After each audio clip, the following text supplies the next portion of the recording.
সম্মানিত দর্শক মণ্ডলী, আল্লাহ তাআলা আমাদেরকে কোরআন শরীফ দিয়েছেন। কোরআন শরীফকে শুধুমাত্র কি টিয়া পাখির মতোই আপনি পড়ে নেবেন, এটি কি যথেষ্ট? অবশ্যই না। আল্লাহ রাব্বুল ইজ্জত কোরআন শরীফকে আমাদেরকে দিয়েছেন যাতে করে আমরা কোরআন শরীফের অর্থ বুঝি এবং কোরআন শরীফের যে বিধান, সে বিধানগুলো আমরা মেনে চলি। আল্লাহ তাআলা যে কাজের আদেশ দিয়েছেন সে কাজগুলো মেনে চলি এবং যে কাজ থেকে আল্লাহ তাআলা আমাদেরকে নিষেধ করেছেন সে কাজগুলো থেকে যেন আমরা বঞ্চিত থাকি। যেন আল্লাহ তাআলা বলেন, কিতাবুন আনজালনাহু ইলাইকা মুবারাকুন লিয়াদাব্বারু আয়াতিহি ওয়া লিয়াতাযাক্কারু উলুল আলবাব।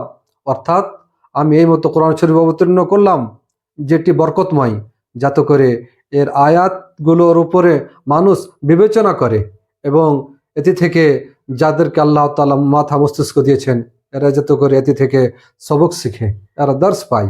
বুঝতে পারলাম, কোরআন শরীফকে শুধু পড়ায় যথেষ্ট নয়, তেলাওয়াতের সাথে সাথে এর অর্থ বুঝতে হবে, এর উপর আমল করতে হবে। এই জন্য তো হযরত আব্দুল্লাহ ইবনে মাসউদ রাদিয়াল্লাহু তাআলা আনহু বলেন যে আমরা যতক্ষণ পর্যন্ত আয়াত আমরা শিখে না নিতাম, 10টি করে আয়াত, তার অর্থ, তার বিশ্লেষণ, তার বিবরণ বুঝে না নিতাম, এর উপর আমল না করতাম, আমরা অন্য আর আয়াত শিখতাম না।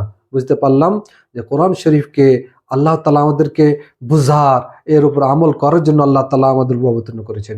এই জন্য তো আমাদের যে ভালো এবং মন্দ, আমরা যে থাকবো, সুখে থাকবো যাতে করে আমরা কোরআন শরীফকে মেনে চলি। আল্লাহ তাআলা বলছেন, ওমান আ'রাদা আন যিকরি ফাইন্না লাহু মাঈশাতান দানকা ওয়া নাহশুরু ইয়াওমাল কিয়ামাতি আমা ক্বালা রাব্বি লিমা হাশারতানি আমা ওয়া ক্বাদ কুনতু বাসীরা ক্বালা কাযালিকা আতাতকা আয়াতুনা ফানাসিতাহা ওয়া কাযালিকা আল ইয়াওমা তুনসা। বুঝতে পারলাম, যদি আমরা কোরআন শরীফকে না বুঝি, এর উপর আমল না করি, তবে আল্লাহ তাআলা আমাদেরকে পরকালে আল্লাহ তাআলা আমাদেরকে এই যে অন্ধ করে আল্লাহ তাআলা আমাদের উঠাবেন।